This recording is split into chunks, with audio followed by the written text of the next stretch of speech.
And I do believe that I had a positive mindset in that phase with the ACL, and even getting through that challenge of losing an All-Ireland semi-final in your debut year and not performing well on the day.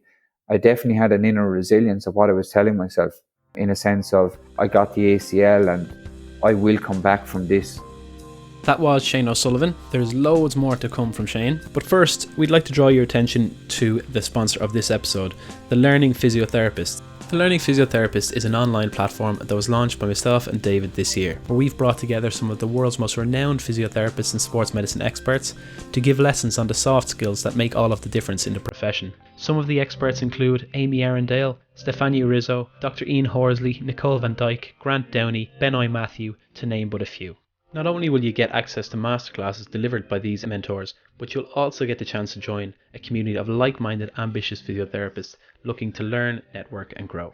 And finally, the best part about the Learning Physiotherapist is that it's a non-profit organisation. Each monthly membership goes towards supporting cancer research, IBS, Down syndrome and mental health support services. The course has just kicked off in January of this year, but there's still time to join. So check us out at www.thelearningphysiotherapist.com. Welcome to Sleep, Eat, Perform, Repeat with your hosts David Clancy and Kieran Dunn. This is a podcast about high performance. What we are striving to achieve is to figure out what makes high-performing individuals tick, why they do what they do, and why they are successful. Enjoy a journey of stories, lessons, and learnings. Welcome to Sleep, Eat, Perform, Repeat, episode number 105. Today we spoke with Shane O'Sullivan, Executive Leadership and Performance Coach at Inspiring Excellence and former inter-county Waterford hurler. Shane focuses on the principles of high performance and mindset training with Inspiring Excellence. He has vast experience in the trenches from a very successful sporting and business career and has worked with Fortune 500 leaders, multinationals, CEOs and many professional athletes. In this episode we dive into how Shane has navigated challenges during the pandemic and the positives he's taken from it, and how this period has led us to questioning what is really important: resonance, purpose, how brittle life is, connection, relationships, and other big rocks. Shane shares how he responded from an ACL injury whilst playing and what he learned from it. We talk about leadership in moments of crisis in organisations and sports teams, those crucible moments, what drives resilient, high-performing cultures. Shane gives his insight into how to build into a collective value system, why ownership of those values as part of a team is so important. Thanks for joining us, Shane, and Inspiring Excellence.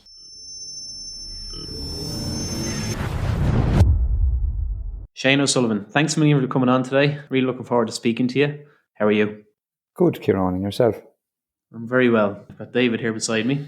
Shane, what's it been like for you over the last couple of months? You being a man in the mindset and psychology space, you've probably been able to use a lot of those tools to help navigate through a difficult period. 100%, yeah, and it's been very good from the perspective of what I do in the coaching sphere, because I think people's appreciation for the importance of mindset has gone through the roof in these current times, particularly with the challenges that we faced, you know.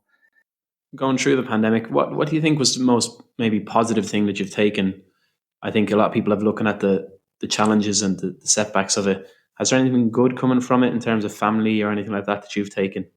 Yeah, well, from a work, I suppose, and family perspective, I think it's been very revelatory for a lot of people across the world in many, many different contexts. And the concept being that, I mean, before COVID hit, if you take our own lives and actually take an introspective look of where we were and what we were doing, we were kind of on a wheel.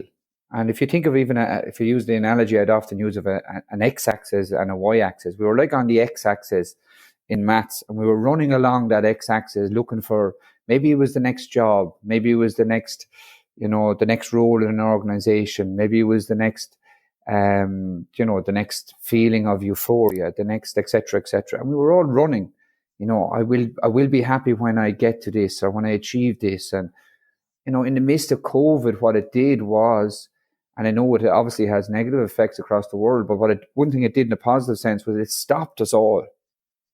And it allowed us to stand on that x-axis and look around and say, what am I actually doing here? Who am I? What's really important? How do I want to live my life now, understanding how I suppose brittle it is and all of the changes that have happened in the world? And the biggest thing for me was people actually were forced to stop and think about their life, their place in it, and what they actually wanted in conjunction or parallel to what they were doing. And that led to a lot of people realizing that, oh, I actually had something maybe that happened when I was a young child that I never dealt with. Or I'm actually in a relationship that it's not actually working out. I need to get out. Or I'm in an organization which I'm driven to work 9 to 8, 5 days a week, and I'm not connecting with what's really important to me, which is my family or that precious time that I have to myself. And I think the biggest thing I can see is when people reflectively ask those questions. Yes, it's struggling, it's hardship, it's tough, it's hard conversations. But when they come out of that, and I think you can see that around if we look deeper below the surface, some people are coming out of this in a better place. And they're looking into 2021 with more hope, more stability, more connection to values, and I suppose more motivation to live the life that they dreamed of or to live the life that they want.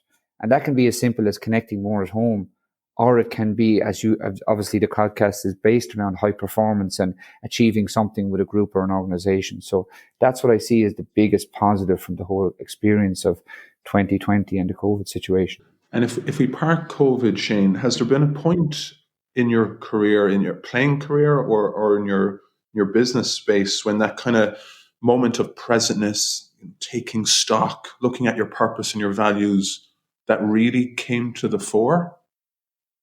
Good question. There was many points along the way, but I think the first, and maybe it's the initial bias, that the first thing that you experience in that context would be the most impactful. But it brings me back to when I was 14 in the Brandon House Hotel in Wexford.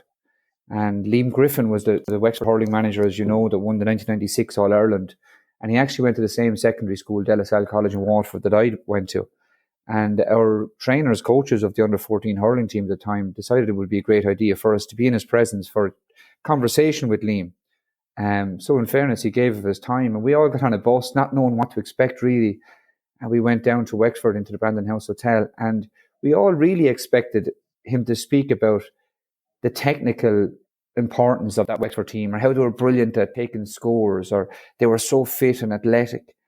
But he spent the whole hour and an hour plus talking about the importance of the mind, and how the difference between that Wexford team and all of the generations that hadn't achieved 20, 30 years previous was that they focused on developing a mindset built on actions that could allow them to perform to their best.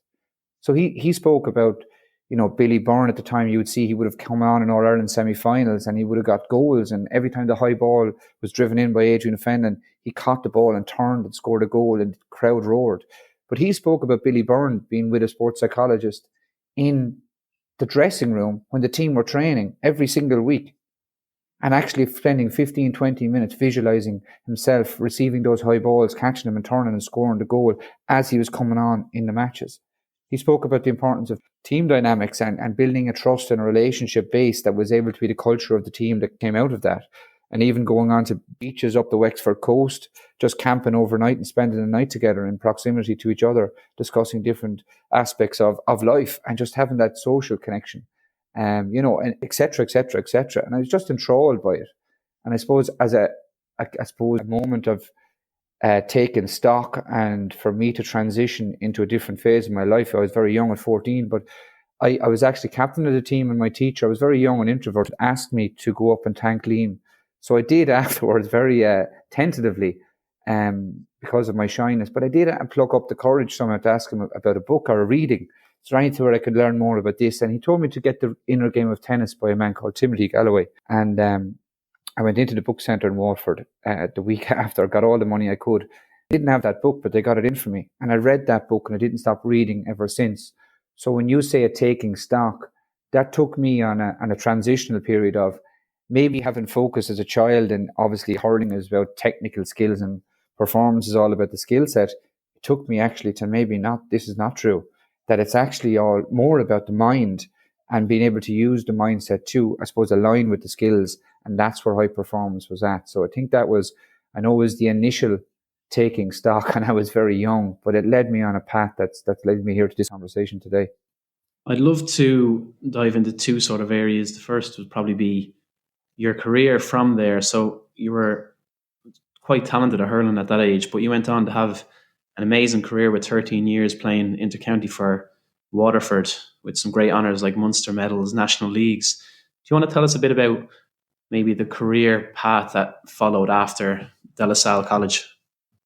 Yeah, well, I suppose interesting enough, it was nearly a roller coaster career path with Waterford in a good sense. I mean, came in at a young age. I remember the first conversation. Justin McCarthy rang my home house actually, and I was 17, and I'll never forget it because he rang and he said in the Cork accent, "Justin McCarthy here." And my mother said it was Justin McCarthy, and then the phone rang and it's Justin McCarthy here. And I actually said, "Come on now, lad, stop."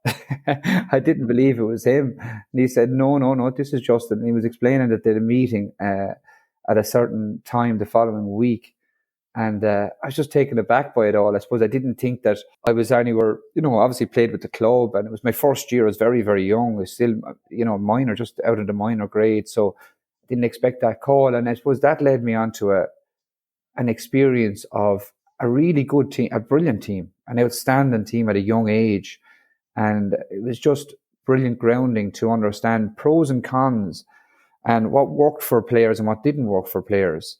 And, I suppose it gave me a great grounding in the negatives and positives of that great team and how they were so flamboyant and brilliant and exceptional. And they had so many good leaders and their skill sets were phenomenal. But then we also had other challenges that we didn't maybe gel as maybe the present team would, or maybe, other teams that have been successful over the time. And we'd often even have conversations about it.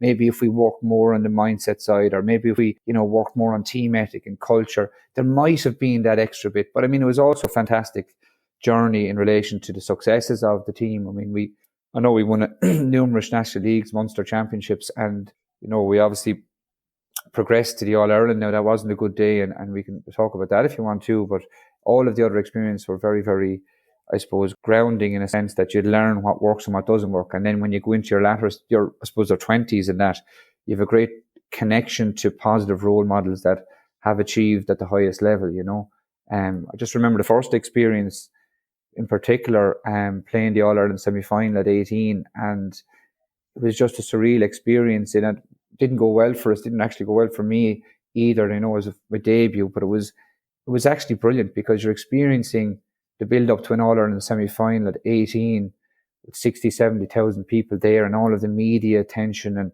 the challenges and just learning what didn't work for the team and personally at that level would allow me the following actual January, I did my cruciate ligament and was out. And that was a big, I suppose, challenge for me to come back to the level I was able to come back with. But the experience of that All-Ireland semi-final at 18 years of age gave me the skill set when I went back and played numerous times after to be able to be in a much better place. So I think that was just a fantastic experience in that initial phase. And then, we could keep going, but I mean, how much time do we have? Then Davy came along and we had another fantastic experience. And then it was Derek McGrath and another interesting experience there as well. And a great team as well that have achieved, I suppose, a National League title as well. So. And Shane, what you know now about speaking to people in keynotes and delivering content in terms of how to navigate and face up to challenge and adversity and maybe how to approach failures as learning points of reflection. Is there anything you know now that you wish you knew or might well have helped you at the times when, you rupture your ACL or you lose a big match or something just didn't quite go to plan? Yeah, great question. Everything I know now, I wish I knew when I was 18. I've often I think we're all in that boat. I've often actually reflected, and this might go for everyone, but if you're to take the mindset of me now at the latter stages of my career and put that into an 18-year-old, how much better could he be? And I'd say phenomenally better for everyone. So maybe there's a gap there in relation to building that mindset from a young age. And people naturally have those mindset skills. But to go back to your question and not lose your point, the resiliency element of it, I think the one main thing that I would, I suppose, have brought back to that 18-year-old stage is that an understanding of the impact of mindset and the importance from your mindset leading to your actions and your actions leading to your outcomes. So the story we tell ourselves is essentially the person we become. And I do believe that I had a positive mindset in that phase with the ACL, and even getting through that challenge of losing an All-Ireland semi-final in your debut year and not performing well on the day. I definitely had an inner resilience of what I was telling myself, in a sense of, I got the ACL and I will come back from this. A phrase that stuck with me ever since was sent by actually a friend of mine that played for a different county team, but he sent me a message in the midst of that. And the phrase I'll never forget was, what seems like the end of something great is actually the beginning of something even greater, if that's what's in your character. And it just stuck with me. And that was the challenge put forth for me. And I think the mindset for me at the time was, it is in my character. I took 6 months off college in UCC. They were brilliant. I was on a scholarship there, so they were very, very accommodating. And I just trained every day for 6 months. Great. I was lucky. The Kilkenny physio at the time, Robbie Lodge, was he's actually a cousin of mine, and he took me on board full time with Shea Fitzpatrick in Ballygunner here. Brilliant coach and trainer at the latter stages, getting me back. And within 5 months and a week, I stepped back to play an under-21 match. And people didn't believe it was possible. Even now they'd say 6 to 7 months or 8 months. But because of the structure and the mindset that I had, luckily enough at the time, I think it led me to the actions on top of that to lead me to the outcomes of being back in such an early phase, and also then the next year playing inter-county again for my county. So the one piece I'd say is that the story we tell ourselves is the person that we become. And it's so, so important for us to get that story right. So if you take all of the conversations we're having with ourselves every day of the week, what are we saying? What are the mindsets we're instilling in ourselves? And because those lead to the actions and to the outcomes. So they need to be positive, affirming, honest, authentic, and real. And once we come from a frame of, belief and a positive mindset, so much opens up for us in the context of what we can do with our lives, whether in sport or outside of sport. That's excellent. Speaking about the mindset and the inner resilience you built through setbacks, I'm wondering, with the current success levels of, say, Dublin football or Limerick hurling, two teams who have excelled in every aspect of the game, including the psychological part of it. They seem very resilient and they seem like they have a fantastic culture built around them. They've both suffered setbacks in terms of Limerick with a bit of an upset against Kilkenny last year, and Dublin, well, we're going all the way back to Donegal, which was an upset at the time as well. Do you think it's almost not a necessity, but if it's a major building block towards a team culture of winning, that you have to fall down before you get going? Yeah, it's a great point. And I think in organizations as well, that the statistics and I suppose the research would align to this, that there is crisis moments within families, organizations, groups, teams. And in those crisis moments, you can go two ways.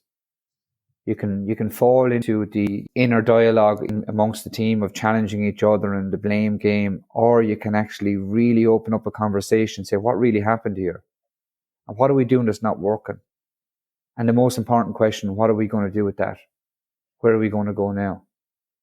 And if you take those crisis moments with all great families, organizations, teams, they always come out in a better place. And I believe that it's not necessarily by chance, but that the structures and the systems before the crisis moment might have led them to, responding in such a positive way in the context of the situation. So I think that's something that might have been built up in the culture previously, that there was an open, authentic conversation around times of challenge, that people had a really strong trust in each other, that they believed in everybody around in the group, that they're willing to challenge each other in an open, appropriate way, not with mean-spirited personal attacks, but being open and transparent about what they see in their observations with radical transparency. And I think that's a key component that culture might have been there previously. But also in those crisis moments, the capacity of a leader and a visionary leader to bring the group on is phenomenal. So if you take those teams, and even if you think of your own, there's many great teams around and in organizations around the world. If you take those teams, they have a certain number of leaders. And maybe it's one, maybe it's a Jim Gavin, a visionary. Maybe it's a JP McManus and a John Kiley, for the two teams you mentioned. And they have a capacity to, rally the troops, challenge them at the right appropriate level, and create a culture whereby in times of great challenge and crisis, we actually become stronger and we respond. And that's what resilience is is the ability to bounce back from those challenging situations. And just to add on that, Shane, like, we've both read about those, those crucible moments, and Nick Saban in Alabama would often say, so what now? And just to add a little bit more into that, about the teams, we've both would have had experience in that space. So you walk into a building, a high performance facility, where you see these words up on the paint and up on the structure, and it might say resilience and it might say integrity and all these values that obviously we know are lofty and are empowering. But maybe there's a recognition from somewhere within that organization. It could be you walking in, it could be us, it could be a GM, it could be anyone, that maybe everyone's not quite embodying that value system. Maybe there's someone in there that's not fully bought into it, and that obviously is important in the corporate setting. What would you do there? What would you do when you're trying to get everyone to buy into the collective value system? Yeah, very good question. So the first thing is that people to buy into anything, they must be a part of it. So if you take that analogy that you use, walking into a building and seeing words on the wall, I mean, those words are nothing unless the people that have put those words there are the people that are in the room. So when you get a group or an organization or team together and actually get them in collaborative approach with maybe the management and the whole, I suppose, external group together and say, like, what are our values? What words really resonate for us, and why do they resonate for us? And actually really get back down to earth and say, we can put many words, many quotes on the wall, but what's really unique, inspiring, and motivational for us as a team or as a group? What really matters? And when you spend time, a number of sessions around a group, and you get to the core of what really matches them, what really connects to the heart of the team, and you ask those deep questions, and why is it important that you think that word is important, or what that value is important? And you really, really open up about that. Then you can put the words on the wall, and they have a really significant impact. And then after that stage, then it's about, okay, those are our values. But what happens? What do we do to align to those values? So where does the rubber meet the road here? So we have a value of integrity. Well, what does that mean? Right, integrity might be construed as honesty. What does honesty mean? Well, maybe honesty means when we reflect on a match on a Monday or a Tuesday in a video analysis session, that if we see something that can impact the team positively, that we call it out. Now that's integrity, that's honesty, that's a value, and people are living that value. With all of these great teams and great organizations, yes, they'll have the words, but they have created the words themselves, and they've aligned those words to what they do every day. So it's a living document, or it's a living transcript, or it's a living representation of what that team stands for. To the trained eye, it mightn't be very obvious to the observer that watches the match maybe on a Sunday or a Saturday in the last two All-Irelands. But to the trained observer, you will see those values within those great groups of people.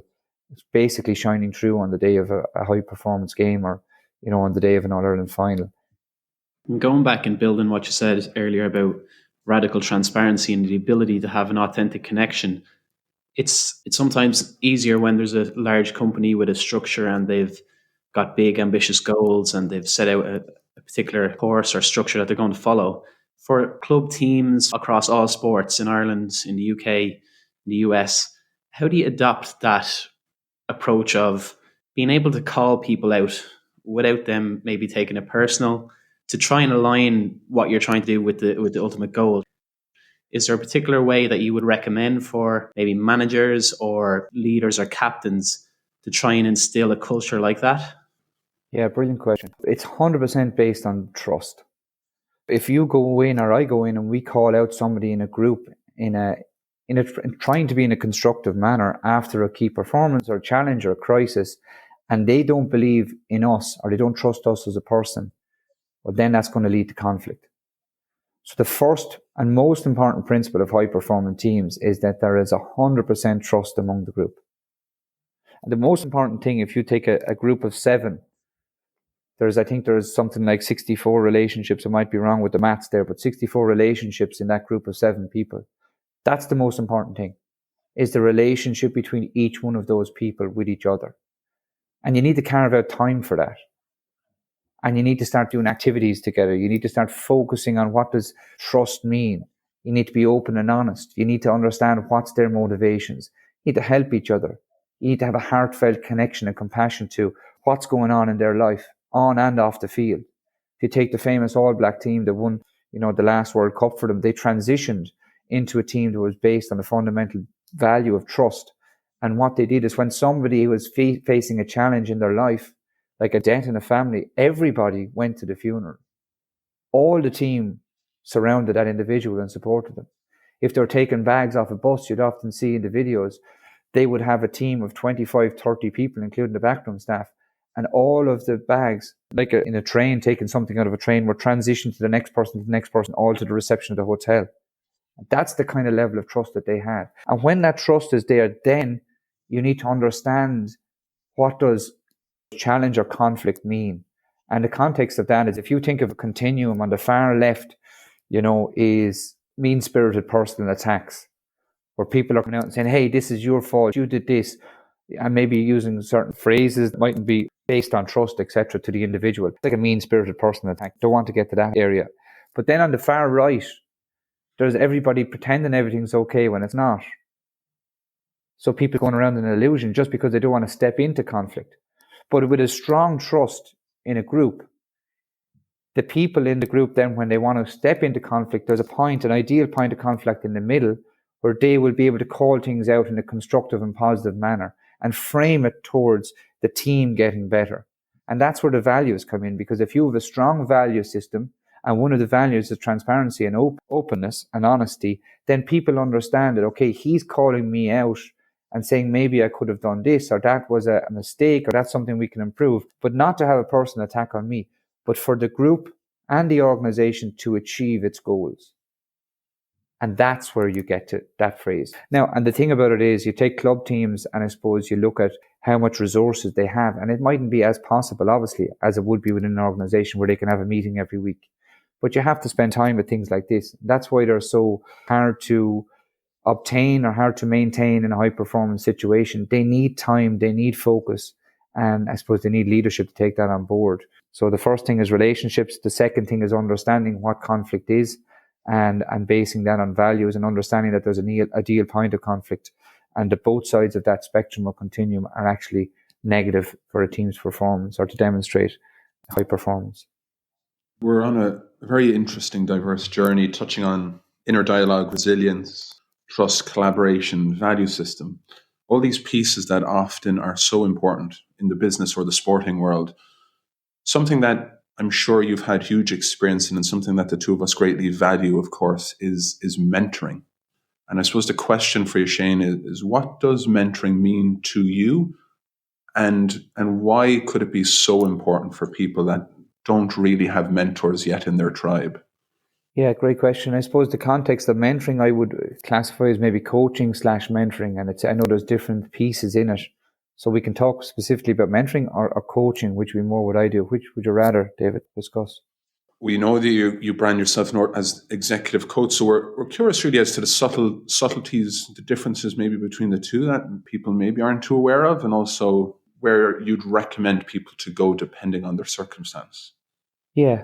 Well, look, I mean, I'd often say to people, I can take the coaching hat off and they would say, if you want, and they'd often say, oh yeah, please, I want to get your opinion. But mentoring is more of a system whereby you would talk to someone and you might give your opinion on a certain situation or a dynamic, and it would be maybe a more advisory role. Whereas coaching, the fundamental premise of coaching is that all of the answers are within that individual. So that when you set forth on a journey with somebody, that your fundamental premise is that they actually have all the answers within them. And it's your role as a coach to, yes, guide them along the way, but it's more like asking them or revealing to them what are their challenges, what are their opportunities, and what are their growth areas. And for me, what these, mentoring and coaching and what it is about, it's about getting better and being your best. So it's about any individual that steps forward into these spaces where they spend time every single week to dedicate to, okay, where do I want to go in my life? What's really important to me? And then where am I now? So it's about, simplistic terms, it's about a current reality. So where do we sit today? Then it's about your ideal future state. And prospection being very important now in the context of coaching. and psychology, so that we go from how do we get from our current reality to our ideal future state, and what are the gaps in our way, and moving then from that current reality to that ideal in the most effective and efficient manner possible, connecting to what's of value to that individual and that person. I suppose another aspect, if you take the science out of it and you talk about, okay, brass tacks, when the rubber meets the road, what's the value in this? And the value for me is that it's very rare in life where we have a conversation in total trust with somebody who has no agenda. The only agenda for that person is that they want you to be your best, that they have a heartfelt, compassionate will for you to be your best in whatever that may be. And in those conversations, there's absolute gold. Because when we take of even, it's great to have a conversation with a friend. And yes, we obviously will all do that, myself included. All of those challenges can be reduced or opportunities enhanced with those connections. But when we have somebody that's outside of that peer group, someone that's a third person that has no, I suppose, past history or connection in any sense, that they don't have their own agenda or their own experience of who you are or what you do, it's an absolutely, fantastic opportunity to hear somebody reflect back what they hear in a professional context of the challenges or opportunities they face and how you can get to that, I suppose, ideal future state in the most effective and efficient manner possible. Another great message. And I would have known you obviously from back when you were playing with the Mighty Wild Geese out in Orange County, California, and your history with Waterford. And I was just looking back through when you're going in to play with these teams, and I looked into your career a bit more and what you've been saying over the last few years, and some of the stuff really resonated. But I was interested that you mentioned a story at the start about Liam Griffin showing you the importance of the performance psychology aspects of performance. And how come there's been such a delay in that transitioning into club teams, into inter-county teams, into organisations? Why has it taken so long for it to get maybe the credibility that it deserves? And it's only sort of maybe coming to the fore now. We haven't seen it as much over the last 20 years since 96 as it probably should have had in the game. Yeah, good question. And I'd say it's there. But what I'd often say is, and I've been asked that question on numerous occasions, if you look at the highest performing individuals or teams in the world, even look at our own country, look at the highest performing hurling team, the highest performing football team for the last 3 or 4 years, they're doing it. And the higher levels you go, you look at the top 10 golfers in the world, you look at the top 5 organizations in the world, you look at some club teams that are absolutely nailing high performances consistently year after year after year after year. They value it and they apply it. But unfortunately, as you go down the tiers and you go to the lower echelons of, sport and performance, the value isn't there. Essentially because the desire is maybe not there to be their very best. Maybe it's a social, and that's fine. I mean, we'll all transition into that period where we have the social game and we don't want to go into that high performance mindset or focus because we've been there before or because it's not for us and we're focused on our connection with our families and its social outlet. That's brilliant. And that's what the GA is all about. But there is a difference between the highest performers and the ones that are achieving at the top level and going all the way back to maybe our own clubs in a junior setting. And the other context about it is, if we take back the first point, it's a mindset also, that the mindsets can often be different when somebody's at that, I suppose, elite, high-performing level and they want to get progressively better.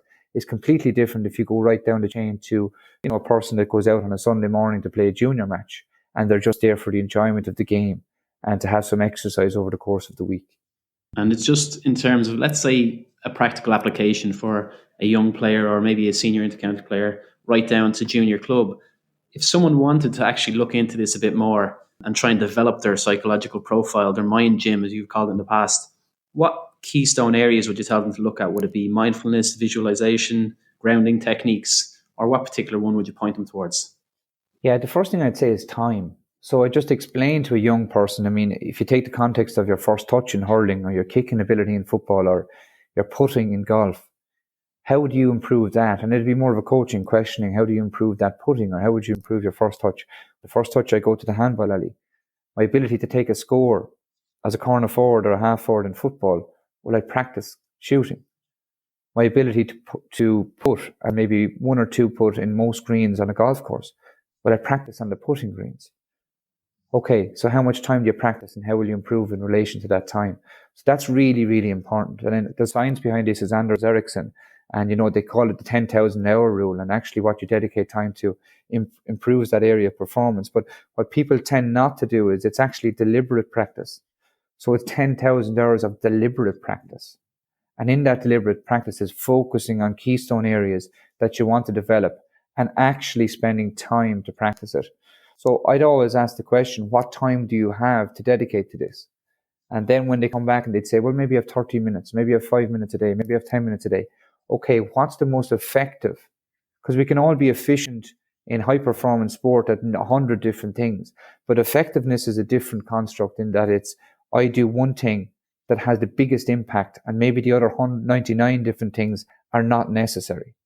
So for me, when you go through that context of time, what's the most effective thing you can do in that space of time? I would always come back to mindsets and working in that space first of all. So actually practicing, okay, what is the story that this athlete is telling themselves? And through questioning and maybe through writing down, you will get that story very, very quickly if you've skilled experience in that space. And maybe their story is that they're not good enough. And maybe their story is that, every time they go to a performance that they're challenged in, that they get anxious and they don't feel like they can express themselves. And maybe their story is that, they're great on the training ground and they have all of these fantastic skills, but when they step forth in a big game, that they can't do it under pressure. And from that story, then we try and change the script. Okay, so what's the story that you want to tell yourself? Where do you want to go with this? So I want to be better in high pressure situations. Okay, so what can we do in that space? Well, we can start to talk ourselves into a better place. As Liam Griffin said when I was 14, I still have the notes. He said you can think or talk yourself into or out of anything. But that's only one aspect. You get that mindset and you make it authentic. How can I improve under stress in high pressure situations? Well, how can I actually reduce my anxiety to a 4, 5, 6 on a scale of 0 to 10, 0 being deep sleep, 10 being high intensity anxiety or arousal. So the ideal performance state is at a 4, 5 or 6. So, okay, how can I get from that 8 or 9 before a game, considering, I mightn't perform here. This is a high pressure situation. What if I leave people down? How do I bring that back to a 4, 5 or 6? And then you get into the nitty gritty. What are the skills to take me from a 9 or a 10 or a 1 or a 2 to a 4, 5 or 6? So we deregulate our emotions. How do we do that? Well, the best way we can do it is breath work. We breathe through our nose, out through our mouth. There's certain specific real-time skills like panoramic vision, like sighing neurons that we can do within 10 seconds. And we can take our regulation of emotion from an 8 all the way back down to a 5. And it's just a physiological response. And when some of the people that I work with understand that, okay, I can be in a high pressure situation in a meeting or in a county final or in an All-Ireland final, and I can deregulate my emotion to be calm within 10 seconds. Wow. That completely changes the game. So it does take time, it does take focus, and then it's identifying what are the most effective skills. But they all work in context like visualization, goal setting, mindfulness. But what's the context of what the person wants to achieve? And what are their biggest challenges? And then focusing in on that area. So with that young athlete, that's the way we'd have to structure it. And it does take time. It's not something that can happen overnight. That's brilliant. And Shane, with all that, we've touched a lot on your past, right the way from 14 to now. Question has to be, what's next for you? Where can people find a little bit more about you, and what are the next big ventures on your horizon? Yeah, great question. I was working on a reflective review, obviously a number of clients over the last month or so. And one of the big questions I've often asked myself is, if in 2 years' time we were to die of natural causes or we were to pass away, what would you like to have done? And that question is something that I've been mindful of in the last month or so. And there's a number of aspects that are really pertinent to me. And some of them are personal, some not so personal. But, it's about, I suppose, expanding into a worldwide market whereby you can actually add value to people at the touch of a button. So from my context, what COVID provided was an opportunity for people to connect with me from all over the world.